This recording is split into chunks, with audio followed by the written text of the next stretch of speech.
Jadi ini nih alasan masyarakat kenapa harus alih media ke sertifikat tanah elektronik. Alasan yang pertama, sertifikat tanah elektronik akan meningkatkan efektivitas dan transparansi terhadap pendaftaran pertanahan. Jadi dulu banyak masyarakat yang merasa kalau pengurusan sertifikat tanah itu ribet, lama, dan berbelit. Nah, dengan adanya sertifikat tanah elektronik ini, masyarakat tuh bisa lebih tahu kalau pengurusan sertifikat tanah elektronik itu sekarang lebih mudah. Yang kedua, lebih menjamin dalam pengelolaan arsip pertanahan dan juga warta. Jadi gini, kalau di kantor pertanahan itu kan biasanya berkas-berkas yang diajukan ke masyarakat itu bentuknya tuh berkas-berkas yang bertumpuk seperti ini.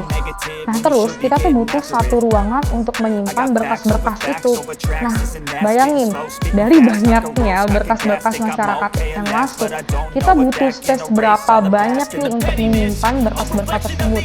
Amit-amit nih terjadi bencana atau musibah, misalnya kayak kebakaran, longsor, tsunami, berkas-berkas yang bertumpuk itu yang kita simpan di dalam ruang warteg atau arsip pertanahan itu bisa aja hilang lenyap, terus data-data yang dipunya masyarakat tuh bisa udah gitu hilang. Nah dengan adanya sertifikat tanah elektronik ini, data-data kamu tuh tersimpan dalam berangkas elektronik. Udah gitu nih, kamu tuh juga bisa mengakses berangkas elektronik itu melalui aplikasi Sentuh Tanahku. Karena apa? Sertifikat tanah elektronik ini sudah terintegrasi dengan aplikasi Sentuh Tanah. Yang ketiga, mengurangi kewajiban masyarakat untuk datang ke kantor pertanahan. Karena semuanya sekarang sudah digital, masyarakat tuh sekarang bisa banget akses pelayanan pertanahan melalui aplikasi Sentuh Tanahku. Nah, di dalam aplikasi Sentuh Tanahku itu, masyarakat juga bisa langsung tahu terkait ukur layanan. Jadi masyarakat tuh bisa ngecek dulu nih, butuh berkas apa aja, terus tarifnya berapa yang harus dikeluarkan, prosesnya juga bisa banget di-tracking dalam aplikasi Sentuh Tanahku itu. Yang keempat, ini nih yang paling penting, sertifikat tanah elektronik akan mempersempit ruang gerak mafia tanah. Dengan adanya sertifikat tanah elektronik ini, masyarakat tuh udah nggak perlu khawatir lagi deh kalau misalnya sewaktu-waktu sertifikat tanah kamu tuh bisa gampang dipalsuin atau dimanipulasi oleh mafia tanah. Karena apa?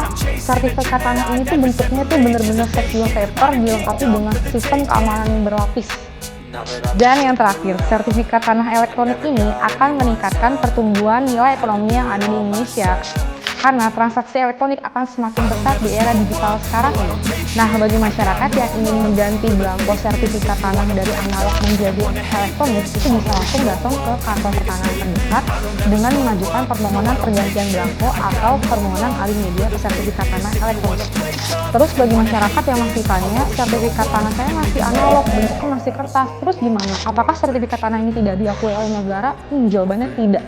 Negara masih mengakui sertifikat tanah berbentuk analog atau kertas itu. Jadi, penerapan sertifikat tanah elektronik ini akan dilakukan secara bertahap di seluruh kantor pertanahan yang ada di Indonesia. Sertifikat tanah elektronik ini merupakan salah satu inovasi pemerintah untuk memberikan kepastian hukum hak atas tanah masyarakat secara aman dan mengikuti perkembangan zaman. Jadi nggak usah worry, nggak usah takut, ayo alih media sertifikat tanah kamu sekarang juga di kantor pertanahan terdekat.